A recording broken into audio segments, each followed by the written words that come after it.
വിശദമായ വാർത്തകൾ നോക്കാം. നവകേരള സദസ്സ് ആലപ്പുഴയിൽ ഇന്നും പര്യടനം തുടരും. ഇന്നലെ മുഖ്യമന്ത്രിക്കെതിരെ വ്യാപക പ്രതിഷേധമുണ്ടായ പശ്ചാത്തലത്തിൽ കനത്ത സുരക്ഷയാണ് ഏർപ്പെടുത്തിയിരിക്കുന്നത്. മാവേലിക്കര, ചെങ്ങന്നൂർ മണ്ഡലങ്ങളിലാണ് ഇന്നത്തെ സദസ്സ്. ഇന്നലെയുണ്ടായ പോലീസ് അതിക്രമത്തിൽ പ്രതിഷേധിച്ച് മുഖ്യമന്ത്രിക്കും പോലീസിനുമെതിരായ പ്രതിഷേധം ശക്തമാക്കുകയാണ് കോൺഗ്രസ്. കായംകുളത്താണ് ആദ്യ സ്വീകരണ കേന്ദ്രം. തുടർന്ന് മാവേലിക്കര മണ്ഡലത്തിലെ സ്വീകരണത്തിന് ശേഷം ചെങ്ങന്നൂർ മണ്ഡലത്തോടെ ആലപ്പുഴ ജില്ലയിലെ പര്യടനം പൂർത്തിയാകും. വിവാദങ്ങൾക്കിടെ ഗവർണർ ആരിഫ് മുഹമ്മദ് ഖാൻ ഇന്ന് കോഴിക്കോടെത്തും. വൈകിട്ട് കരിപ്പൂർ വിമാനത്താവളത്തിലെത്തുന്ന ഗവർണർ കാലിക്കറ്റ് സർവകലാശാല ഗസ്റ്റ് ഹൌസിലാണ് തങ്ങുക. SFIയുടെ പ്രതിഷേധ മുന്നറിയിപ്പ് നിലനിൽക്കെ കനത്ത സുരക്ഷയാണ് പോലീസ് ഒരുക്കിയിരിക്കുന്നത്. സംസ്ഥാനത്തെ സർവകലാശാലകൾ ഗവർണർ കാവ്യവൽക്കരിക്കുന്നുവെന്ന ആരോപണമുയർത്തിയാണ് SFIയുടെ പ്രതിഷേധം. ക്യാമ്പസുകളിൽ കയറാൻ ഗവർണറെ അനുവദിക്കില്ലെന്നാണ് മുന്നറിയിപ്പ്. ഈ വെല്ലുവിളി ഏറ്റെടുത്താണ് ഇന്ന് കോഴിക്കോടെത്തുന്ന ഗവർണർ 2 ദിവസത്തെ താമസം സർവകലാശാല ഗസ്റ്റ് ഹൌസിലേക്ക് മാറ്റിയത്. ഇന്നും നാളെയും കോഴിക്കോട് ഗസ്റ്റ് ഹൌസിൽ താമസിക്കാനായിരുന്നു നേരത്തെയുള്ള തീരുമാനം. രാത്രിയോടെ വിമാനത്താവളത്തിലെത്തുന്ന ഗവർണർ ആരിഫ് മുഹമ്മദ് ഖാൻ നേരെ സർവകലാശാല ഗസ്റ്റ് ഹൌസിലേക്ക് തിരിക്കും. ഈ യാത്രക്കിടെ SFI പ്രവർത്തകരുടെ ഭാഗത്തുനിന്ന് പ്രതിഷേധമുണ്ടാകുമെന്നാണ് സൂചന. കോഴിക്കോട്, മലപ്പുറം ജില്ലകളിൽ നിന്നെത്തുന്ന പ്രവർത്തകർ കരിങ്കൊടി പ്രതിഷേധത്തിലേക്കുൾപ്പെടെ കടന്നേക്കും. ഈ സാഹചര്യത്തിൽ കനത്ത പോലീസ് സുരക്ഷയുടെ നടുവിലാണ് സർവകലാശാലയും പരിസരവും. മലപ്പുറം SP നേതൃത്വത്തിൽ ഇന്നലെ ഉന്നതതല യോഗം ചേർന്ന് സുരക്ഷാ പരിശോധന നടത്തിയിരുന്നു. ആവശ്യമെങ്കിൽ കരുതൽ തടങ്കലിലേക്കുൾപ്പെടെ പോലീസ് കടക്കാനാണ് സാധ്യത. നാളെ കോഴിക്കോടും 18-ന് സർവകലാശാല ക്യാമ്പസിലെ പരിപാടിയിലും പങ്കെടുത്ത ശേഷമാകും ഗവർണറുടെ തിരുവനന്തപുരത്തേക്കുള്ള മടക്കം. 24 കോഴിക്കോട്. മലപ്പുറം മഞ്ചേരിയിലുണ്ടായ വാഹനാപകടത്തിൽ മരിച്ച 5 പേരുടെയും പോസ്റ്റ്മോർട്ടം ഇന്ന് നടക്കും. രാവിലെ 9 മണിയോടെ മഞ്ചേരി മെഡിക്കൽ കോളേജിലാണ് പോസ്റ്റ്മോർട്ടം നടപടികൾ. ഉച്ചയ്ക്ക് ശേഷമായിരിക്കും ഖബറടക്കം. അപകടമുണ്ടാക്കിയ ബസിന്റെ ഡ്രൈവർ പോലീസ് കസ്റ്റഡിയിലാണ്. പോലീസും മോട്ടോർ വാഹന വകുപ്പും സംയുക്തമായി പരിശോധന നടത്തും. ഇവിടെ നേരത്തെയും നിരവധി അപകടങ്ങൾ ഉണ്ടായിട്ടുണ്ട് എന്നാണ് നാട്ടുകാരുടെ പരാതി. പലതവണ അധികൃതരുടെ ശ്രദ്ധയിൽപ്പെടുത്തിയിട്ടും നടപടി ഉണ്ടായില്ലെന്നും ആരോപണമുണ്ട്. പാർലമെന്റ് അതിക്രമ കേസിലെ ദുരൂഹതകൾക്ക് ഉത്തരം കണ്ടെത്താനാകാതെ അന്വേഷണ സംഘം. ഡൽഹിയിലെ സ്പെഷ്യൽ ഓഫീസിൽ കസ്റ്റഡിയിലുള്ള 5 പ്രതികളും മൊഴിയിൽ ഉറച്ചു നിൽക്കുകയാണ്.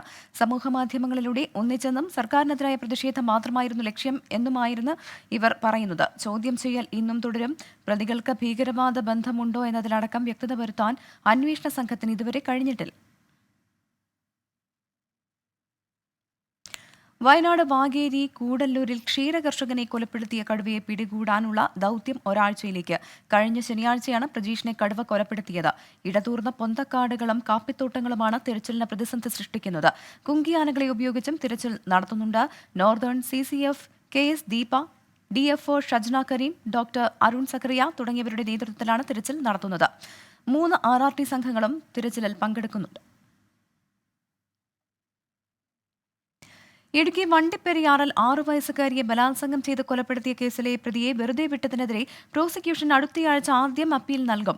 നിലവിലെ വിധി റദ്ദ് ചെയ്യണം എന്നാണ് ആവശ്യം. ഇതിനായി കേസ് സംബന്ധിച്ച ഫയലുകൾ സ്പെഷ്യൽ പബ്ലിക് പ്രോസിക്യൂട്ടർ ഇന്ന് ഡയറക്ടർ ജനറൽ ഓഫ് പ്രോസിക്യൂഷന് കൈമാറും. DGPയുടെ ഓഫീസിൽ നിന്നുള്ള നിയമവിദഗ്ധർ ഇത് പരിശോധിച്ച് അപ്പീൽ തയ്യാറാക്കും. കട്ടപ്പന അതിവേഗ പ്രത്യേക കോടതിയാണ് പ്രതി ചേർക്കപ്പെട്ട വണ്ടിപ്പെരിയാർ സ്വദേശി അർജുനെ വെറുതെ വിട്ടത്. അർജുനാണ് പ്രതിയെന്ന് ഉറപ്പിക്കാനുള്ള തെളിവുകൾ ഉണ്ടെന്നാണ് പ്രോസിക്യൂഷന്റെ അവകാശവാദം. CPI ദേശീയ എക്സിക്യൂട്ടീവ് യോഗം ഇന്ന് ഭുവനേശ്വറിൽ ചേരും. ഇക്കഴിഞ്ഞ 5 സംസ്ഥാനങ്ങളിലെ നിയമസഭാ തെരഞ്ഞെടുപ്പ് അവലോകനം ഇന്നത്തെ യോഗത്തിലുണ്ടാകും. ഇന്ത്യ സഖ്യത്തിന്റെ പുരോഗതി സംബന്ധിച്ചുള്ള ചർച്ചകൾ യോഗത്തിൽ ഉണ്ടാകും. 2024 ലോക്സഭാ തെരഞ്ഞെടുപ്പ് മുന്നൊരുക്കങ്ങളും യോഗത്തിന്റെ അജണ്ടയിലുണ്ട്. ലോക്സഭയിലെ സുരക്ഷാ വീഴ്ചയടക്കമുള്ള സമീപകാല സംഭവ വികാസങ്ങൾ സംബന്ധിച്ചുള്ള ചർച്ചകളും യോഗത്തിലുണ്ടാകും. മഞ്ചേരി ചെട്ടിയങ്ങാടിയിൽ 5 പേരുടെ മരണത്തിന് കാരണമായ അപകടത്തിന്റെ ഞെട്ടലിൽ നിന്ന് നാടിനിയും മുക്തമായിട്ടില്ല. അപകടത്തിൽ മരിച്ച ഓട്ടോ ഡ്രൈവർ അബ്ദുൾ മജീദിന്റെ മകളുടെ വിവാഹം ഇന്ന് നടക്കാനിരിക്കുകയായിരുന്നു. മകൾ റിൻഷ മറിയം വിവാഹിതയാകാൻ മണിക്കൂറുകൾ മാത്രം ബാക്കി നിൽക്കുകയാണ് അബ്ദുൾ മജീദിന്റെ ജീവൻ കവർന്ന അപകടം. അതെ, ഇന്ന് രാവിലെ നടക്കാൻ നിക്കാഹ്. പക്ഷെ ഇനിയിപ്പോൾ ഈ സാഹചര്യത്തിൽ മാറ്റി വെക്കേണ്ട ഒരു അവസ്ഥയിലാണ്. വളരെ സങ്കടകരമായ ഒരു അവസ്ഥയിലാണ്. കാരണം ഞങ്ങളൊരു സഹപ്രവർത്തകനാണ് മൂപ്പര്. 30 വർഷത്തോളം മഞ്ചേരിയിലെ ഓട്ടോ ഡ്രൈവറാണ്. വളരെ ഒരു വിഷമഘട്ടത്തിലാണ് ഇപ്പോൾ ഞങ്ങൾ ഉള്ളത്. മുച്ചക്ര വണ്ടിയുമായി അവസാന ട്രിപ്പും കഴിഞ്ഞു കിട്ടുന്ന തുകക്ക് ഒരു കല്ലുമാലയെങ്കിലും മകൾക്ക് വാങ്ങിക്കൊടുക്കണമെന്ന് അബ്ദുൽ മജീദ് ആഗ്രഹിച്ചു കാണണം. നിക്കാഹിന്റെ തിരക്കിനിടയിൽ റിൻഷ മറിയം അതിനായി കാത്തിരുന്നിട്ടുണ്ടാകും. ഖബറിടത്തിലേക്ക് അവസാന തരി മണ്ണ് വീഴുമ്പോഴും അബ്ദുൽ മജീദിന്റെ മനസ്സ് മുഴുവൻ തന്റെ ഏക മകളുടെ വിവാഹ പന്തലിലാകും.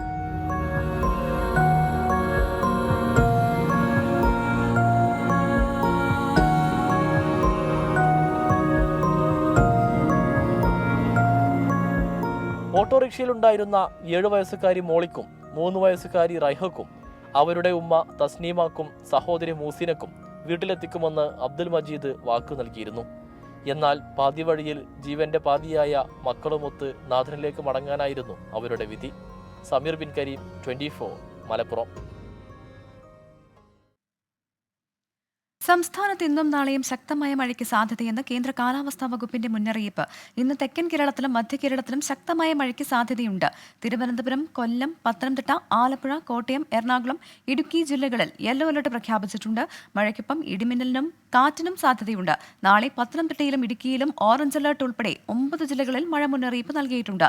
തെക്ക് പടിഞ്ഞാറൻ ബംഗാൾ ഉൾക്കടലിൽ ശ്രീലങ്കയ്ക്ക് സമീപമായി രൂപപ്പെട്ടിട്ടുള്ള ചക്രവാത ചുഴിയുടെ സ്വാധീനത്തിൽ കിഴക്കൻ കാറ്റ് ശക്തമാകുന്നതിനാലാണ് കേരളത്തിൽ മഴ സജീവമാകാൻ കാരണം.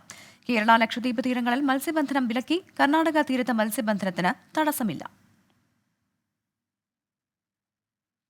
തമിഴ്നാട്ടിൽ വിവിധ ജില്ലകളിൽ ഇന്ന് മുതൽ 4 ദിവസത്തേക്ക് മഴ മുന്നറിയിപ്പ്. ഇന്ന് തൂത്തുക്കുടി, രാമനാഥപുരം, പുതുക്കോട്ട, ശിവഗംഗ ജില്ലകളിൽ ഓറഞ്ച് അലർട്ടും 8 ജില്ലകളിൽ യെല്ലോ അലർട്ടുമാണ്. 17നാണ് ശക്തമായ മഴ മുന്നറിയിപ്പുള്ളത്. തമിഴ്നാടിന് പുറമെ പുതുച്ചേരി, കാരക്കൽ മേഖലകളിലും മഴ മുന്നറിയിപ്പുണ്ട്. മത്സ്യത്തൊഴിലാളികൾക്ക് കടലിൽ പോകരുതെന്ന് നിർദ്ദേശം നൽകിയിട്ടുണ്ട്. കൊച്ചിയെ സംഗീതത്തിൽ ആറാടിക്കാൻ DB നൈറ്റ് ചാപ്റ്റർ 3 ഇന്ന്. ഫ്ലവേഴ്സും 24ഉം ചേർന്ന് സംഘടിപ്പിക്കുന്ന സംഗീത നിശ വൈകിട്ട് 3:30 മുതൽ ഭാരത് മാതാ കോളേജ് ഗ്രൗണ്ടിലാണ് നടക്കുക. രാഗതാളങ്ങളുടെ പല ഭാവങ്ങൾ, നവസംഗീതത്തിന്റെ നവ്യസംഗമം Kochi. Ski ice cream presents Pittappillil agencies DB night chapter 3. Avial, perfect strangers, 43 miles തുടങ്ങിയ പ്രമുഖ ബാൻഡുകളും ഗായകരായ ബ്രോദവ്, ജോബ് കുര്യൻ എന്നിവരും യുവത്വത്തിന്റെ ഹൃദയമായ കൊച്ചിയിൽ സംഗീതരാവൊരുക്കും.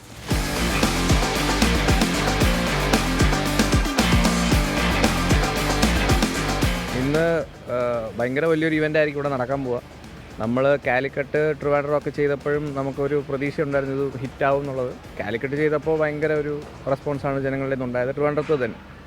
അപ്പോൾ കൊച്ചിയിലും അത് തന്നെ ആയിരിക്കും എന്നാണ് നമുക്ക് തോന്നുന്നത്. ഇപ്പോൾ ആളുകളുടെയൊക്കെ ഒരു റെസ്പോൺസ് വെച്ചിട്ട് അങ്ങനെയാണ് തോന്നുന്നത്. ശബ്ദവിന്യാസത്തിലും ദൃശ്യമികവിലും ഏറ്റവും മികച്ച സജ്ജീകരണമാണ് DB നൈറ്റ് സംഗീത പ്രേമികൾക്കായി ഒരുക്കിയിരിക്കുന്നത്. ഒരു കലാലയത്തിൽ തന്നെ അത് ചെയ്യാൻ പറ്റുന്നതെന്നുള്ളത് ഏറ്റവും വലിയൊരു നമുക്ക് വലിയ സന്തോഷമുള്ള കാര്യമാണ്. യുവാക്കളുടെ ഏറ്റവും വലിയൊരു വളരെ അവർക്കെല്ലാവർക്കും ഒന്ന് ഒത്തുചേരാനും മനസ്സും ശരീരവും ഒക്കെ ഒരു വളരെ വൈബ്രൻ്റ് ആയിട്ടുള്ളൊരു മ്യൂസിക്കിലേക്ക് ആറാടാനായിട്ടുള്ള ഏറ്റവും വലിയ വേദിയായിട്ട് DB നൈറ്റ് ഇന്ന് മാറുകയാണ്. സൗണ്ട് സിസ്റ്റവും ലൈറ്റിങ്ങും യങ്സ്റ്റേഴ്സിന് നല്ല രീതിയിൽ എൻ്റർടൈൻ ചെയ്യാൻ പറ്റുന്ന ഒരു ഇവൻ്റ് ആയിരിക്കും. ധൈര്യമായിട്ട് എല്ലാവർക്കും പറയാം. DB നൈറ്റ് ചാപ്റ്റർ 3യുടെ ടിക്കറ്റുകൾ ബുക്ക് മൈ ഷോയിൽ ലഭ്യമാണ്. കേരളത്തിലെ ഏറ്റവും വലിയ സംഗീത നിശയ്ക്ക് ഇനി മണിക്കൂറുകൾ മാത്രമാണ് ബാക്കി. 24 കൊച്ചി. KSRTC എന്ന പേരിനായുള്ള നിയമ പോരാട്ടത്തിൽ കേരളത്തിന് തിരിച്ചടി. ഇരു സംസ്ഥാനങ്ങൾക്കും തുല്യാവകാശമെന്ന് മദ്രാസ് ഹൈക്കോടതി വിധിച്ചു. KSRTC എന്ന പേര് കേരളത്തിന് മാത്രം നൽകണമെന്നാവശ്യപ്പെട്ട് കേരളം നൽകിയ ഹർജിയിലാണ് ഉത്തരവ്. വർഷങ്ങളോളമായി ഉപയോഗിക്കുന്ന പേര് ഒരു സംസ്ഥാനത്തിനായി മാത്രം നൽകാൻ കഴിയില്ലെന്നും ഔദ്യോഗികമായി പേര് ആദ്യം രജിസ്റ്റർ ചെയ്തത് കർണാടകയാണെന്നും ഹൈക്കോടതി വിലയിരുത്തി. ജസ്റ്റിസ് സെന്തിൽകുമാർ രാമമൂർത്തി അധ്യക്ഷനായ ബെഞ്ചിന്റേതാണ് വിധി. മുൻ മന്ത്രിയും കേരളത്തിലെ കോൺഗ്രസ് രാഷ്ട്രീയത്തിലെ മുതിർന്ന നേതാവുമായ അഡ്വക്കേറ്റ് KP വിശ്വനാഥന്റെ സംസ്കാരം ഇന്ന് നടക്കും. 3 മണിക്ക് തൃശൂർ പാറമേക്കാവ് ശാന്തിഘട്ടിലാണ് ചടങ്ങുകൾ. രാവിലെ 9:30 മുതൽ 12:30 വരെ തൃശൂർ DCC ഓഫീസിൽ പൊതുദർശനമുണ്ടാകും. തുടർന്ന് 2 മണിയോടെ വസതിയിൽ അന്ത്യകർമ്മങ്ങൾ നടക്കും. വൈകിട്ട് 5 മണിക്ക് തൃശൂർ നടുവിലാൽ പരിസരത്ത് സർവകക്ഷി അനുശോചന യോഗം ചേരും. KP വിശ്വനാഥനോടുള്ള ആദരസൂചകമായി 3 ദിവസം ജില്ലാ കോൺഗ്രസ് കമ്മിറ്റി ഔദ്യോഗിക ദുഃഖാചരണം പ്രഖ്യാപിച്ചിട്ടുണ്ട്. നിയമ സംവിധാനങ്ങളെ നോക്കുകുത്തിയാക്കി കേരള കർണാടക അതിർത്തിയായ പാതക്കല്ലിൽ നിന്ന് വീണ്ടും അനധികൃത ലാറ്ററൈറ്റ് മണ്ണ് കടത്ത്. വിവരങ്ങൾ പുറത്തു കൊണ്ടുവന്ന മാസങ്ങൾ പിന്നിട്ടിട്ടും ഖനനം നടക്കുന്ന കേരള ഭൂമി അളന്ന് തിട്ടപ്പെടുത്താൻ റവന്യൂ വകുപ്പ് തയ്യാറായിട്ടില്ല. ഭൂമി അളന്ന് വേർതിരിക്കാത്തതിനാൽ നടപടിയെടുക്കാനാകില്ല എന്ന നിലപാടിലാണ് മൈനിംഗ് ആൻഡ് ജിയോളജി വകുപ്പ്. കേരള കർണാടക അതിർത്തിയിലെ അനധികൃത ലാറ്ററൈറ്റ് കൊള്ളയുടെ വാർത്ത 24 പുറത്തുവിട്ടത് 4 മാസം മുമ്പ്. ഖനനം നടത്തുന്ന കേരള ഭൂമി അളന്നു തിട്ടപ്പെടുത്തി കടത്ത് പൂർണ്ണമായും തടയുമെന്നായിരുന്നു ജില്ലാ കളക്ടറുടെ അന്നത്തെ വിശദീകരണം. 4 മാസങ്ങൾക്ക് ശേഷം സ്ഥലം ഉൾപ്പെടുന്ന ബായാർ വില്ലേജ് ഓഫീസിൽ ഞങ്ങളെത്തി. ഖനനം നടത്തുന്ന കേരള ഭൂമിയുടെ കണക്കുണ്ടോ എന്ന് ചോദിച്ചു.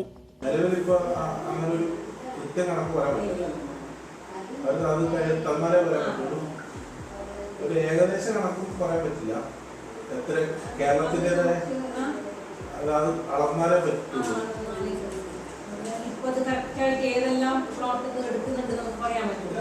ഇതേ ചോദ്യം മഞ്ചേശ്വരം തഹസിൽദാരോടും ചോദിച്ചു. സർവേ നടപടികൾ ഉടൻ ഉണ്ടാകുമെന്നാണ് മറുപടി. വീണ്ടും നമ്മൾ ഇന്നൊന്ന് പോയി നോക്കാം, ഇന്നോട്ട് ഒന്ന് പോയി നോക്കട്ടെ. എന്നിട്ട് നമ്മൾ സർവേ ടീം വെച്ചിട്ട് നമ്മൾ ഈ ആഴ്ച അടുത്ത ആഴ്ച വ്യാപകമായിട്ടുള്ള സർവേ നടക്കുന്നുണ്ട്. സർവേ നടത്തി കൃത്യമായിട്ട് ഐഡന്റിഫൈ ചെയ്ത് നമ്മൾ ഇത് വിവരം കൊടുക്കും. നിലവിൽ ഒരാഴ്ചക്കുള്ളത് പൂർത്തിയാവും, അല്ലെങ്കിൽ സർവേ ഒരാഴ്ചക്കുള്ളിൽ പൂർത്തിയാവും. എന്ന് വെച്ചാൽ അത് നമ്മൾ ടോട്ടൽ സ്റ്റേഷനോട്ട് മെഷീനുമായിട്ടാണ് പോകുന്നത്. ടോട്ടൽ സ്റ്റേഷനൊക്കെ ഇവിടെ നിന്ന് കാസർഗോഡ് നിന്ന് എടുത്ത് അതൊക്കെ അറേഞ്ച് ചെയ്തിട്ടുണ്ട്. ഖനനം നടത്തുന്ന കേരളത്തിലെ ഭൂമിയെ സംബന്ധിച്ച് ഇപ്പോഴും ഒരു കണക്കുമില്ല. അളന്ന് തിട്ടപ്പെടുത്താതെ നടപടിയെടുക്കാനാവില്ലെന്നാണ് മൈനിംഗ് ആൻഡ് ജിയോളജി വകുപ്പ് 1 മാസം മുമ്പ് റവന്യൂ വകുപ്പിന് നൽകിയ കത്തിൽ പറയുന്നത്.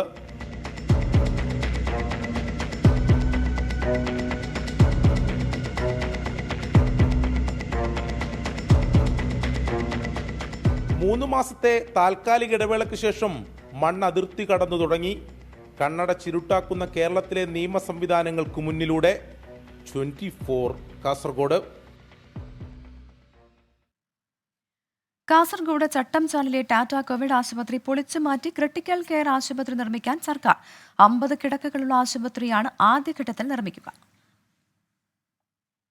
ടാറ്റ ആശുപത്രി പൂർണ്ണമായും പൊളിച്ചുമാറ്റി 1 വർഷത്തിനകം ക്രിട്ടിക്കൽ കെയർ യൂണിറ്റിന്റെ നിർമ്മാണം പൂർത്തീകരിക്കാനാണ് സർക്കാരിന്റെ ലക്ഷ്യം. ആദ്യഘട്ടത്തിൽ 40 കണ്ടെയ്നറുകൾ മാറ്റി കെട്ടിടം നിർമ്മിക്കും. ട്രോമോ കെയർ ഉൾപ്പെടെയുള്ള ചികിത്സാ സൗകര്യങ്ങൾ ആശുപത്രിയിൽ ഒരുക്കും. ജില്ലാ ആശുപത്രിയുടെ അനുബന്ധമായിട്ടായിരിക്കും പ്രവർത്തനം. ആ കണ്ടെയ്നറുകൾ നിൽക്കുന്ന സ്ഥലത്ത് 23.75 കോടി രൂപ ചെലവിൽ 45,000 സ്ക്വയർ ഫീറ്റുള്ള ഒരു വലിയ കോൺക്രീറ്റ് കെട്ടിടം ആശുപത്രി സമുച്ചയം അവിടെ വരും. ഒരു ക്രിട്ടിക്കൽ കെയർ യൂണിറ്റ് എന്ന പേരിലാണ് അത് സ്ഥാപിക്കുക. ആ ക്രിട്ടിക്കൽ കെയർ യൂണിറ്റിൽ ട്രോമാ കെയർ ഉൾപ്പെടെ OP ഉൾപ്പെടെയുള്ള എല്ലാ ചികിത്സാ സൗകര്യങ്ങളും ലഭ്യമാകും. അങ്ങനെ ലഭ്യമാകുമ്പോൾ അതിൻ്റെ നിർമ്മാണ ചുമതല HLL എന്ന് പറയുന്ന ഹിന്ദുസ്ഥാൻ ലാറ്റക്സ് ലിമിറ്റഡിന് അതിൻ്റെ DPR തയ്യാറാക്കാനുള്ള ചുമതല ഏൽപ്പിച്ചിട്ടുണ്ട്. ക്രിട്ടിക്കൽ കെയർ ആശുപത്രിക്കായി PM അഭിയാൻ പദ്ധതിയിൽ നിന്ന് 23.75 കോടി രൂപ അനുവദിച്ചിട്ടുണ്ട്. നാഷണൽ ഹെൽത്ത് മിഷൻ അനുവദിച്ച 10 കോടി രൂപയും ഉപയോഗപ്പെടുത്തും. കോവിഡ് കാലത്ത് ജില്ലയിലെ ജനങ്ങളുടെ ആശ്രയമായിരുന്ന ആശുപത്രി ഉപയോഗശൂന്യമായി നശിക്കുന്നതിൽ വ്യാപക പ്രതിഷേധമുയർന്നിരുന്നു. ഇതിനു പിന്നാലെയാണ് സർക്കാരിന്റെ നടപടി. 24 കാസർഗോഡ്. നിരൂപണ കലയിൽ ക്ഷോഭത്തിന്റെ സൗന്ദര്യം അഴിച്ചുവിട്ട KP അപ്പന്റെ 15ാം ഓർമ്മദിനമായിരുന്നു ഇന്നലെ. വിപുലമായ പരിപാടികളാണ് കൊല്ലത്ത് നടന്നത്. നീരാവൽ നവോദയം ഗ്രന്ഥശാല സംഘടിപ്പിച്ച സ്മൃതി സംഗമം CPIM പോളിറ്റ് ബ്യൂറോ അംഗം MA ബേബി ഉദ്ഘാടനം ചെയ്തു. ഹൃദയത്തിൽ ആശയത്തിന്റെയും കാഴ്ചപ്പാടിന്റെയും കനലുകൾ കോരിയിട്ട എഴുത്തുകാരനും വിമർശകനുമായ KP അപ്പന്റെ 15ാം സ്മൃതി സംഗമം നീരാവിൽ നവോദയം ഗ്രന്ഥശാലയുടെ നേതൃത്വത്തിൽ നടന്നു. KP അപ്പൻ സ്മാരക ഓഡിറ്റോറിയത്തിൽ നടന്ന ചടങ്ങ് CPIM പോളിറ്റ് ബ്യൂറോ അംഗം MA ബേബി ഉദ്ഘാടനം ചെയ്തു.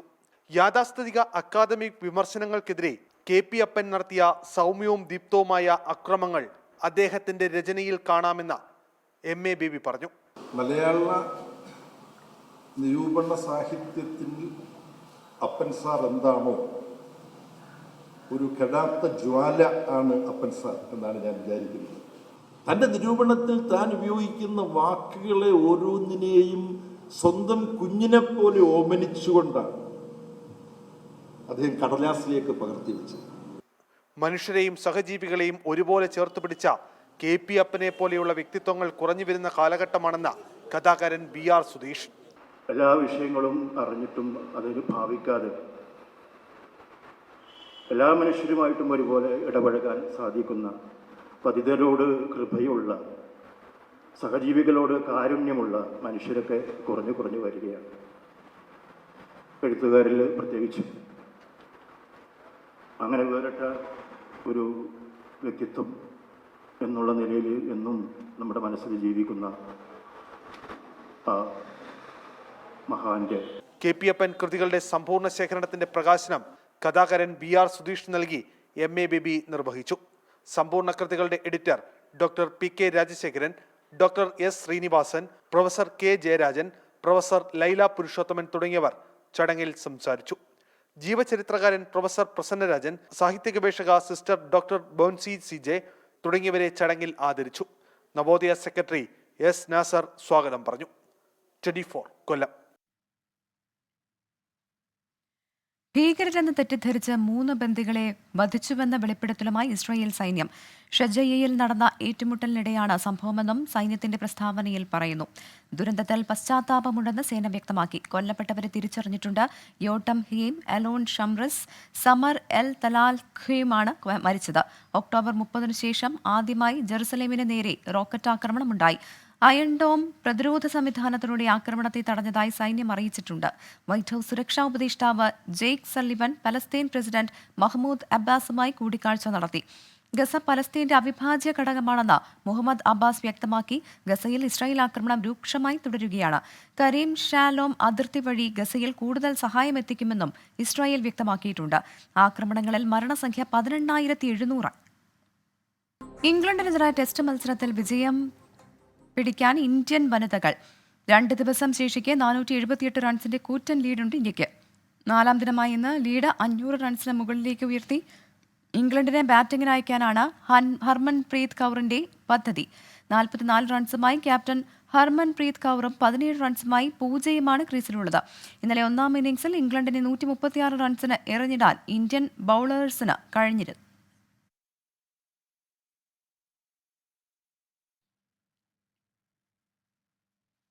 ഐ ലീഗിൽ മോശം ഫോമിൽ നിന്ന് കരകയറാൻ ഗോകുലം കേരള FC ഇന്നിറങ്ങും. ഐസ്വാൾ FCയാണ് എതിരാളികൾ. അവസാനം നടന്ന 5 മത്സരങ്ങളിൽ 2 തോൽവിയും 3 സമനിലയുമാണ് ഗോകുലത്തിന്റെ സമ്പാദ്യം. 9 മത്സരങ്ങളിൽ നിന്ന് 13 പോയിന്റുള്ള ഗോകുലം പോയിന്റ് പട്ടികയിൽ 7ാം സ്ഥാനത്താണ്. ഐസ്വാളിലെ രാജീവ് ഗാന്ധി സ്റ്റേഡിയത്തിൽ വൈകിട്ട് 3 മണിക്കാണ് മത്സരം. സ്കൂളിലെ മരങ്ങൾ വെട്ടാൻ നഗരസഭ ടെൻഡർ വിളിച്ചതോടെ കാലങ്ങളായി ഉണ്ടായിരുന്ന പേരും പെരുമയുമെല്ലാം അന്യം നിന്നു പോകുമോ എന്ന ആശങ്കയിലാണ് തിരൂർ ഗവൺമെന്റ് UP സ്കൂളിലെ അധ്യാപകരും വിദ്യാർത്ഥികളും. റോഡ് വികസനത്തിന്റെ ഭാഗമായാണ് ചക്ക സ്കൂൾ എന്ന പേരിൽ അറിയപ്പെടുന്ന വിദ്യാലയത്തിലെ പ്ലാവുകൾ മുറിച്ചുമാറ്റാൻ നഗരസഭ തീരുമാനിച്ചത്. ടെൻഡർ വിളിച്ചുവെങ്കിലും വനം വകുപ്പ് നിർദ്ദേശിച്ച തുകയ്ക്ക് ആരും മരങ്ങൾ ഏറ്റെടുത്തിട്ടില്ല. ഇതോടെ വീണ്ടും ടെൻഡർ വിളിക്കാനാണ് നഗരസഭയുടെ തീരുമാനം.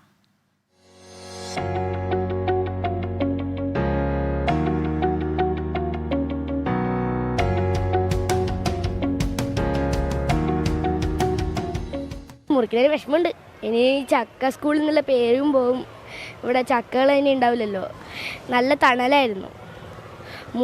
മുറിക്കുമ്പം ഇങ്ങോട്ട് നല്ല അവിടുത്തെ വെയിൽ ഫുള്ള് ഇങ്ങോട്ട് അടിക്കുകയായിരുന്നു. ഈ പ്ലാവുകളിലൊക്കെ നിറയെ ചക്കയുണ്ടാകുമ്പോൾ ചക്കൊപ്പേരിയൊക്കെ കിട്ടുമായിരുന്നു. ഇനിയിപ്പോൾ എന്തു ചെയ്യും? ഇത് 5ാം ക്ലാസ്സുകാരൻ അനയുടെ മാത്രം ചോദ്യമല്ല. ചക്ക സ്കൂളിലെ ഓരോ വിദ്യാർത്ഥിയുടെയും മനസ്സിങ്ങനെയാണ്. കുരുന്നുകൾക്ക് തണലേകിയ ചക്കപ്പഴത്തിൻ്റെ മധുരമുള്ള പ്രിയപ്പെട്ട പ്ലാവുകൾ മുറിക്കുന്നതിൽ കുഞ്ഞു ഹൃദയങ്ങളിലും വേദനയാണ്.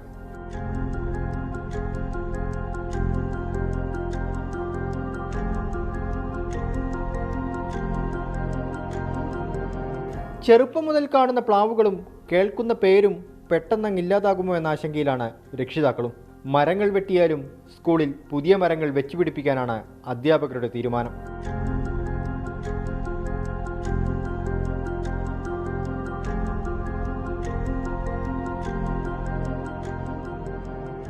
അപ്പോൾ തീർച്ചയായിട്ടും PTA ആയിട്ട് ആലോചിച്ച് നല്ല പുതിയ പെട്ടെന്ന് തന്നെ കായ്ഫലമൊക്കെ കിട്ടുന്ന പ്ലാവും തൈകളും മറ്റും നട്ടു വളർത്തിയിട്ട് സ്കൂളിൻ്റെ പേര് അതേപടി നിലനിർത്താനാണ് ഞങ്ങൾ ഉദ്ദേശിക്കുന്നത്.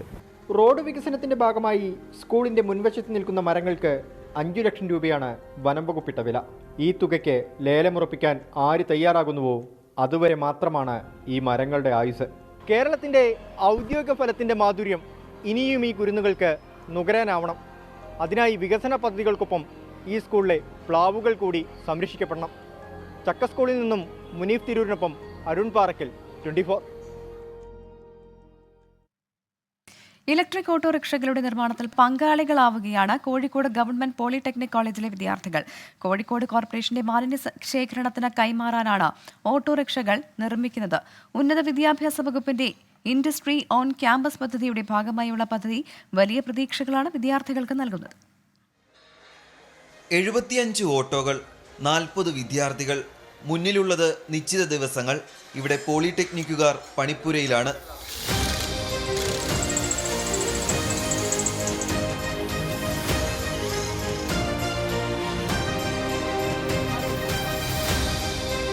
സ്വകാര്യ കമ്പനിയുടെ പ്രതിനിധികൾ പരിശീലനം നൽകി. ആദ്യം ഒന്ന് പകച്ചു, പിന്നെ രണ്ടും കൽപ്പിച്ച് ഓട്ടോറിക്ഷകൾ സജ്ജമാക്കുന്ന ഉത്തരവാദിത്തം ഏറ്റെടുത്തു. അപ്പോൾ ഓൾറെഡി ഇങ്ങനത്തെ ഒരു ഇൻഡസ്ട്രിയിൽ വർക്ക് ചെയ്തിട്ടുണ്ട്. അതിൻ്റെ A to C കാര്യങ്ങളെല്ലാം ചെയ്യുന്നതിന് കാരണം കൊണ്ട് തന്നെ പുറത്തിറങ്ങുന്ന സമയത്ത് കമ്പനികൾക്ക് കൂടുതൽ നമ്മൾ പ്രിഫർ ചെയ്യാൻ സാധ്യതയുണ്ട്. അപ്പോൾ നമുക്കൊരു സ്കില്ലും കൂടി ഡെവലപ്പ് ചെയ്യാനുള്ള ഒരു ഓപ്പർച്യൂണിറ്റിയും കൂടിയായിട്ടാണ് ഇത് കണക്കാക്കുന്നത്. ഇത്ര ആയാലും പോളിടെക്നിക്കിൽ നിന്നൊക്കെ ഒരു ലിമിറ്റ് ഉണ്ട് നമുക്ക് കിട്ടുന്ന ഹാൻഡ്സ് ഓൺ എക്സ്പീരിയൻസിൻ്റെ. കറക്റ്റ് ഒരു ബാച്ച് വണ്ടി സാധനങ്ങൾ ചെയ്തിറക്കുന്നു, അത് ഫിക്സ് ചെയ്തു, അത് പുറത്തേക്ക് ഇറക്കുന്നു. പ്രൊജക്റ്റിലൂടെ വിദ്യാർത്ഥികൾക്ക് ലഭിക്കുന്നത് മികച്ച തൊഴിൽ സാധ്യതകളെന്ന് അധ്യാപകർ പറയുന്നു. ഇൻഡസ്ട്രികളെ ക്യാമ്പസിലേക്ക് കൊണ്ടുവന്നുകൊണ്ട് കുട്ടികൾക്ക് ഹാൻഡ്സ് ഓൺ എക്സ്പീരിയൻസും ട്രെയിനിങ്ങും കൊടുക്കുക എന്നുള്ളതാണ്. കുട്ടികളെ സംബന്ധിച്ചിടത്തോളം ഇവർക്ക് ഈ കമ്പനിയുടെ വർക്കുകൾ ചെയ്യുന്നതിലൂടെ ഈ കമ്പനിയിൽ തന്നെ ജോലി കിട്ടിയേക്കാം. ഇത് കൂടാതെ ഞങ്ങൾ മനസ്സിലാക്കുന്നത് മറ്റുള്ള കമ്പനികൾ കുട്ടികളെ ജോബ് റിക്രൂട്ട്മെൻറ്റിന് വേണ്ടിയിട്ട്, ക്യാമ്പസ് റിക്രൂട്ട്മെൻറ്റിന് വേണ്ടിയിട്ട് ഇവിടേക്ക് എത്തിച്ചേരുമെന്നാണ് ഞങ്ങൾ പ്രതീക്ഷിക്കുന്നത്. നിർമ്മാണം പൂർത്തിയാക്കി ഓട്ടോകൾ ഉടൻ കോർപ്പറേഷന് കൈമാറും. നിർമ്മാണത്തിന്റെ വിവിധ ഘട്ടങ്ങൾ നേരിട്ട് പഠിക്കുന്നതിനൊപ്പം വിദ്യാർത്ഥികളെ ജോലിക്കെടുക്കുമെന്ന പ്രതീക്ഷയുമുണ്ട്. കോളേജിലെ 2-3 വർഷ വിദ്യാർത്ഥികളാണ് പദ്ധതിയുടെ ഭാഗമാകുന്നത്. ഇവർക്ക് സ്റ്റൈഫൻഡും നൽകുന്നുണ്ട്. ഇവിടെ യാഥാർത്ഥ്യമാകുന്നത് കേവലം ഇലക്ട്രിക് ഓട്ടോകൾ മാത്രമല്ല, കുറേയധികം വിദ്യാർത്ഥികളുടെ സ്വപ്നങ്ങൾ കൂടിയാണ്. തെരഞ്ഞെടുപ്പ് രാഷ്ട്രീയം കലുഷിതമാകുന്ന ക്യാമ്പസുകൾക്ക് പുറമെ ഇത്തരം ചില ക്യാമ്പസുകൾ കൂടി നമുക്ക് ചുറ്റുമുണ്ടെന്ന് സൂചിപ്പിക്കട്ടെ. രാജേഷ് വെള്ളരിക്കുണ്ടിനൊപ്പം രാഹുൽ സുരേഷ്, 24 കോഴിക്കോട്. ചെറുകിട സംരംഭകർക്ക് ഉൽപ്പന്നങ്ങൾ പ്രദർശിപ്പിക്കാനും വിൽപ്പന നടത്താനും അവസരമൊരുക്കുന്ന സുഖ് അൽ ഫ്രിജിന്റെ 2ാം സീസൺ ദുബായിൽ തുടങ്ങി. ദുബായ് മുനിസിപ്പാലിറ്റിയുടെ നേതൃത്വത്തിൽ 2 ഘട്ടങ്ങളിലായാണ് പരിപാടി നടക്കുക. ആദ്യഘട്ടം അൽ വർഖ പാർക്കിലും 2ാം ഘട്ടം അൽ ബർഷ പോൺ പാർക്കിലുമാണ് നടക്കുന്നത്. ചെറുകിട സംരംഭകർക്ക് അവരുടെ ഉൽപ്പന്നങ്ങൾ പ്രദർശിപ്പിക്കാനും വിൽപ്പന നടത്താനും അവസരമൊരുക്കുക എന്ന ലക്ഷ്യത്തോടെയാണ് ദുബായ് മുനിസിപ്പാലിറ്റി സൂഖ് അൽ ഫ്രീജിന് തുടക്കമിട്ടിരിക്കുന്നത്. രാജ്യത്തെ ചെറുകിട സംരംഭങ്ങളെ പ്രോത്സാഹിപ്പിക്കുകയും ഇത്തരം സാധനങ്ങളിൽ ഉപഭോക്തൃ വിശ്വാസം വർദ്ധിപ്പിക്കുന്നതിനുമുള്ള നഗരസഭയുടെ ശ്രമങ്ങളുടെ ഭാഗമായാണ് പരിപാടി സംഘടിപ്പിക്കുന്നത്. ഇത് 2ാം തവണയാണ് സൂഖ് അൽ ഫ്രീജിന് നഗരസഭ ആസൂത്രണം ചെയ്യുന്നത്. അതോടൊപ്പം രാജ്യത്തെ യുവാക്കളെ സ്വന്തമായി സംരംഭങ്ങൾ തുടങ്ങാൻ പ്രോത്സാഹിപ്പിക്കുക എന്നതും പദ്ധതിയുടെ ലക്ഷ്യമാണ്. 2 ഘട്ടങ്ങളിലായാണ് പദ്ധതി നടപ്പാക്കുക എന്ന് നഗരസഭ അറിയിച്ചു. ആദ്യഘട്ടം ഇന്നു മുതൽ ഈ മാസം 31 വരെ അൽ വർഖ പാർക്കിലാണ് നടക്കുക. 2ാം ഘട്ടം 2024 ജനുവരി 5-നും 21-നും ഇടയിൽ അൽ ബർഷ പോൺ പാർക്കിൽ നടക്കും. വൈകിട്ട് 4 മണി മുതൽ രാത്രി 10 മണി വരെ സൂഖ് അൽ ഫ്രീജിലേക്ക് സന്ദർശകർക്ക് പ്രവേശനം അനുവദിക്കും. കഴിഞ്ഞ തവണത്തെ സീസണിൽ 1 ലക്ഷത്തോളം ആളുകളാണ് സൂഖ് അൽ ഫ്രീജ് സന്ദർശിക്കാൻ എത്തിയത്. 24 ദുബായ്. ഇതോടെ പ്രഭാത വാർത്തകളുടെ സമയം പൂർണ്ണമാകുന്നു.